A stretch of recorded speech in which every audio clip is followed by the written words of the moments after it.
Hey there, Tiffany Thomas with wealthytiffany.com, and in today's video, I'm going to talk to you about 5 reasons to say no to banks. And before we dive in, if you guys are serious about becoming financially free at a young age, click the link below this video in the description, and I can help you do that. And if you guys already know 5 reasons to say no to banks, then start commenting below and tell me what they are if you think you know what they are. All right, so let's dive in and talk about the 5 reasons to say no to banks, which I know is pretty surprising because banks are pretty popular. And what I want to talk to you about is actually keeping your money in a savings account or even in a checking account, and how that's not really good for your money. So the first reason that I want to share with you is that banks have such a low interest rate that they give on savings account, and it's even lower on checking accounts. But for a brick and mortar bank, it's 0.1%, depending on which bank. But that's what I have seen is 0.1% that you're earning on your money, which is not that much at all. So they have really low interest rates.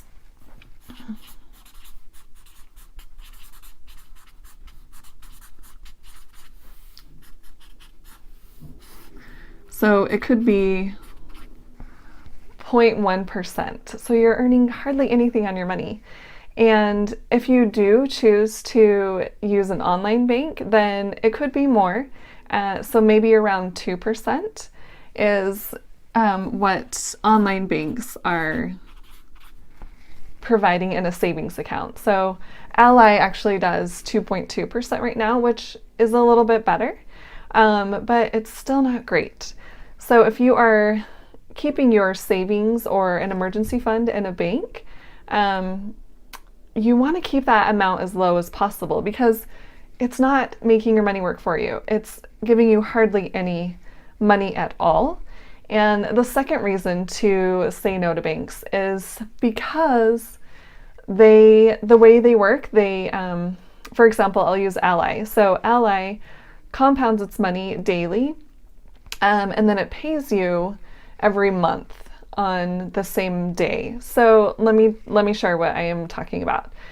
So with these 2 examples, the 0.1% and the 2.2% interest that you're earning, in actuality, you're not receiving that money up front, like within a month, for example.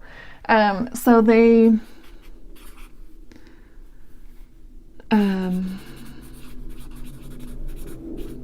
it's compounded yearly, and this might actually help you if you were confused on why you weren't receiving as much in your savings account.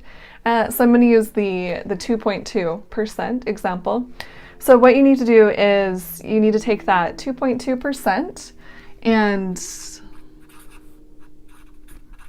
first we're going to change it so it's not in a percentage format.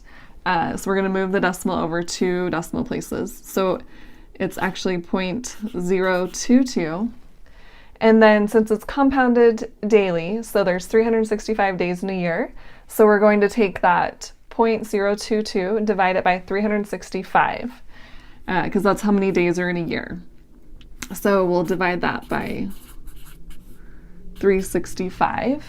And so the amount that you're getting daily on your money is going to be 0.0000627.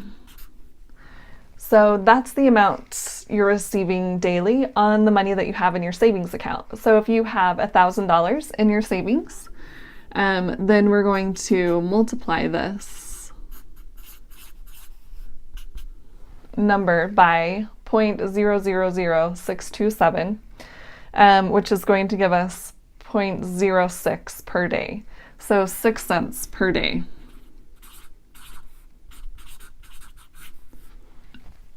That you're earning on that $1,000. So every month they're going to pay you this interest that you've earned. So every month you're going to be getting $1.80 on the $1,000 that you have invested. So I just took the 0.06 times 30, let's say there's 30 days in a month, and you'll be getting $1.80 on your $1,000, which is not that much money at all. So I just want you to, think about how much you really need to keep in your savings account, how much you really need in your emergency fund, because it's really not making your money work for you. You're earning hardly anything. So the less amount you can keep in a bank, and the more that you can invest that money, then the more money you're going to make, the more your money will be working for you, and the earlier you can become financially free.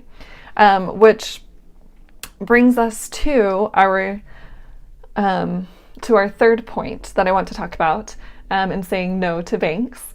And this is that it's fairly easy for most people to get access to cash. And I think, one of the main reasons people keep money in a savings account is for their emergency fund, for emergencies, right? But if you start to think about it, and really think about how you can get access to cash, you can really reduce what's in your savings account and put that money more toward investing. Let me give you an example. If you have a 9-to-5 job, then you're getting paid probably every 2 weeks, and that money is coming in, right? So if you had an emergency come up, maybe you had to fix something on your car, or if you own your property, maybe you had to buy a new furnace or something like that. So you have to pay for that expense, but here's the thing, you probably have a credit card that you could put it on and pay that off within 30 days. So if you're getting paid every 2 weeks, you put that expense on your credit card, and the next time you get paid, you can put your paycheck toward that amount on the credit card. And you just have to think, okay, well, maybe I won't be going out to eat as much this time, or I'm not going to put extra money in my savings if that's what you were doing with part of your money before that, part of your paycheck.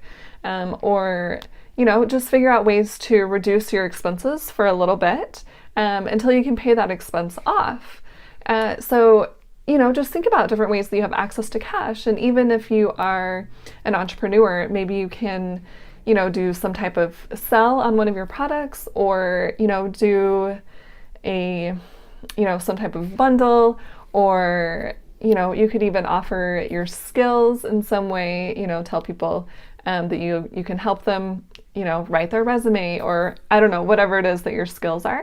But, just think about different ways that you can get access to cash, because there's a lot of different ways. And by having that access to cash, you can keep less in your savings and put that toward your investments. And, even if you need to, you could pull some money out of your investments. So that's the next point that I want to talk about, is when you're saying no to banks, what should you be doing with your money then? And you should be investing your money, making it work for you. And the next point that I want to bring up is point number 4, which is that it's pretty easy to get started investing. There's complicated ways to do it, and there's easy ways. I like to choose the easy ways. So, a really easy way to get started investing is to invest in the stock market. So you can set up a brokerage account, or even an IRA or a Roth IRA, and start investing your money in there. It's pretty easy. You just, set up your account online. You don't even have to go in person anywhere, and you can start depositing money in there. And you can keep it really, really simple. You can invest in, individual stocks if you wanted to, or in funds. But it's very simple to get started. You don't have to start by looking for a property to invest in and having a down payment for that. It's a lot of work to get started that way. And I do love real estate investing, so I'm not saying it's a bad way to invest, but to get started, you can do it really simply in the stock market. And bringing us to point number 5, it doesn't cost that much to get started either. So,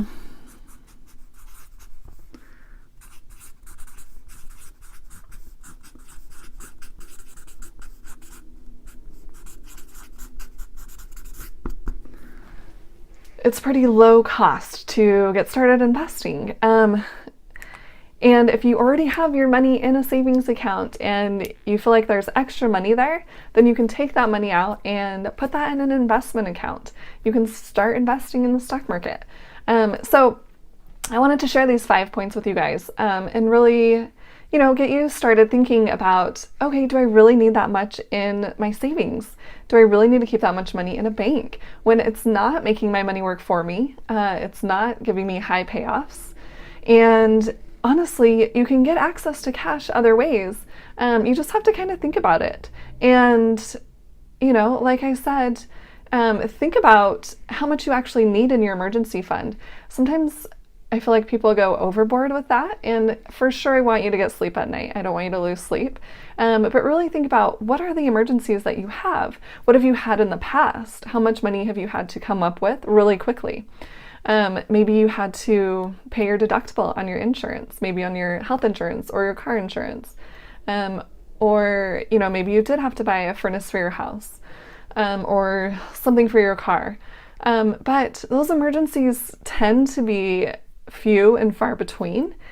So if we are investing our money earlier, then we're making that money grow. And, if there does come an emergency where we need a significant amount, we can always pull out some of our investments if we need to.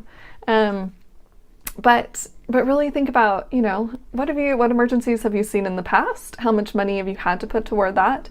And could you keep a lower amount in your emergency fund because you have access to cash? You could even open up a new credit card and have, a 0% balance on any new charges. There's just different routes that you could go about getting cash. So start to think about that, and, start to keep less of your money in the bank and start to put more of it towards investments, because it's not that hard to get started, and it doesn't cost that much either. I mean, you can buy a stock for around $100. You can start investing in even an ETF for maybe around $140. And, it doesn't have to be expensive or complicated. And I have other videos on that, so you can check those out. I have one explaining index funds, mutual funds, and ETFs. And I also, I have a course that you can take to buy your first stock. So I make it really simple for you to get started. So hopefully this video was helpful, and if you guys liked it, please like it and share it with someone else who needs to hear this information. And I want to know, you guys, what action are you going to take? Are you going to sit down and really think about how much you need to keep in your emergency fund? Comment below and let me know. And if you guys have other questions or other ideas that you want me to do videos about, please comment below and tell me what those are. I would love to do more videos for you. And you guys check out my other videos. And if you're really serious about becoming financially free at a young age, make sure and click the link below this video in the description, and I can help you do that. And don't forget to subscribe to my YouTube channel. That will really help me out, and I will see you guys in the next video. Thanks!